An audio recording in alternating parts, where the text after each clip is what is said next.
Hey guys, welcome to my channel. The title of this video, you know that we are going to talk about Zimbabwe. Let's just jump into it. Okay. On the 15th of November 2017, President Robert Mugabe was supposedly placed under house arrest. So the military told us it was not a house arrest, it was not a coup, even though they went ahead and we saw General Moon telling us that the president was safe, but all they were doing was eradicating criminals around him and who were trying to corrode government and the ruling party ZANU-PF, and that the military was acting in the interests of the country. On the 19th of November 2017, ZANU-PF fired President Robert Gabriel Mugabe, fired him as the chairman of ZANU-PF. Of course, even though he had been removed from ZANU-PF, President Robert Mugabe addressed the nation and he told us that he was not leaving. Essentially, he understood the plight of the Zimbabweans. He understood why Zimbabweans globally had gone out and marched in the streets. He said there was a lot of work to do between him and us. Between the both of us, we all had a lot of work to do in order to take our country further. Robert Mugabe did not resign. President Robert Mugabe did not resign. I beg your pardon. On the 21st of November, Parliament had started the impeachment proceedings. But before those proceedings could go any further, the former founding leader of Zimbabwe, Robert Mugabe, resigned. The 25th of November, the fired Vice President of Zimbabwe was inaugurated as the President of Zimbabwe.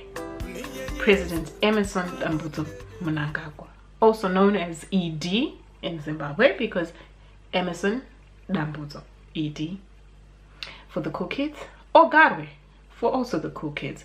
Garwe, which means crocodile. Where does Garwe come from? It stems from the time when they were at war, and him and Robert Mugabe during those times when they were buddies. That's where we knew that people called him Garwe. Robert Mugabe essentially informed the nation. That's what they used to call him.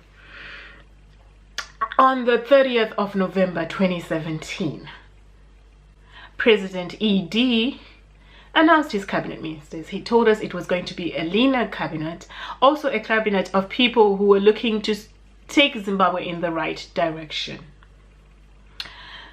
He told us of 22 core ministries, and then there were also provincial ministries. I think it was 9, or I forgot, correct me if I'm wrong, or 12.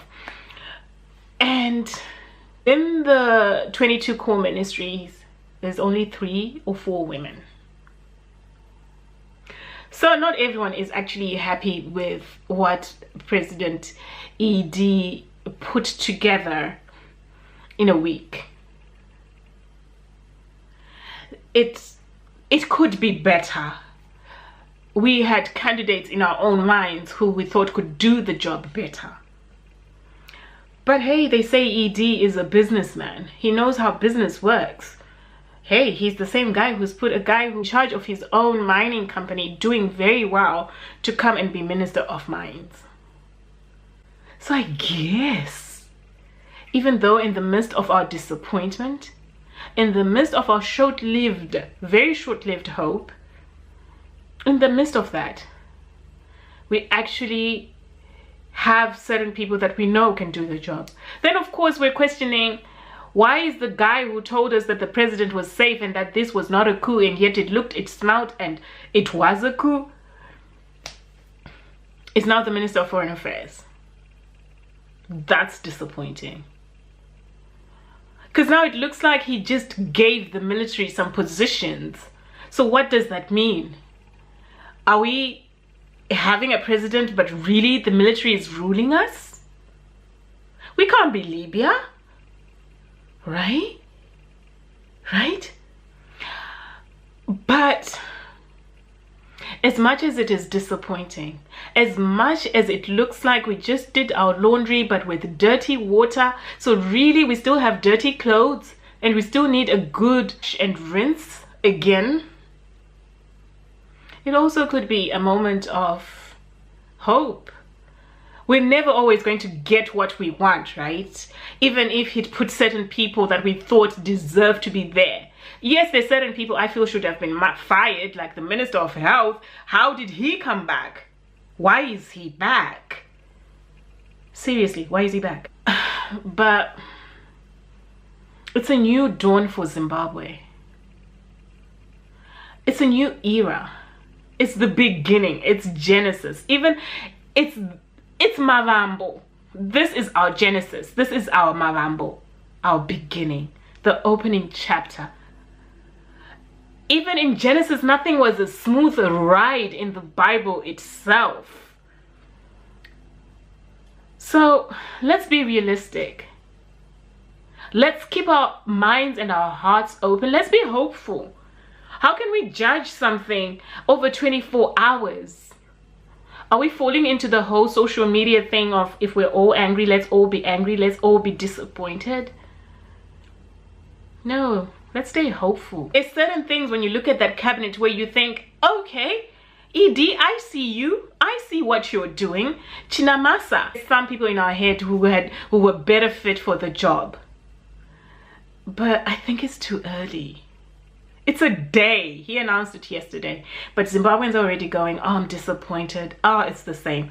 We knew it was the same. That laundry coat, I told it to my brother. I told it to my friends. I told it to my mom. 21st of November. When people were jumping up and down to say, oh, it's Independence Day for Zimbabwe, I wasn't feeling that way. I was just like, come on, we know ED. We know what he's done.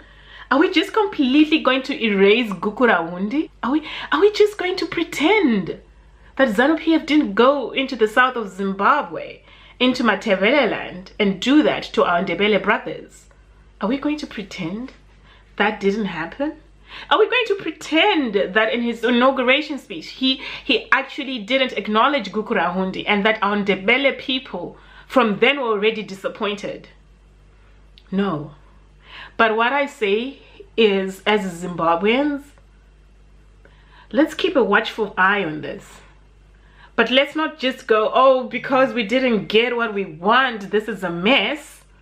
No, it could be better. It will be better. I have faith. I have hope. Nehanda and Kaguvi did not die for us to be in this mess. You know, they went 37 years and they were like, okay, my kids, I think you're ready for this. So yes, I think we're ready for this new beginning and this new journey that our country is going to go into. I, for one, am excited. I, for one, am looking forward to the creative industry. I'm looking forward for us to being given access, for our talents to be shown, for a lot of things, opportunities for everyone. We're like, huh, and they thought.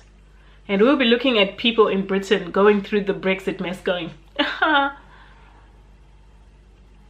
don't know, maybe wishful thinking.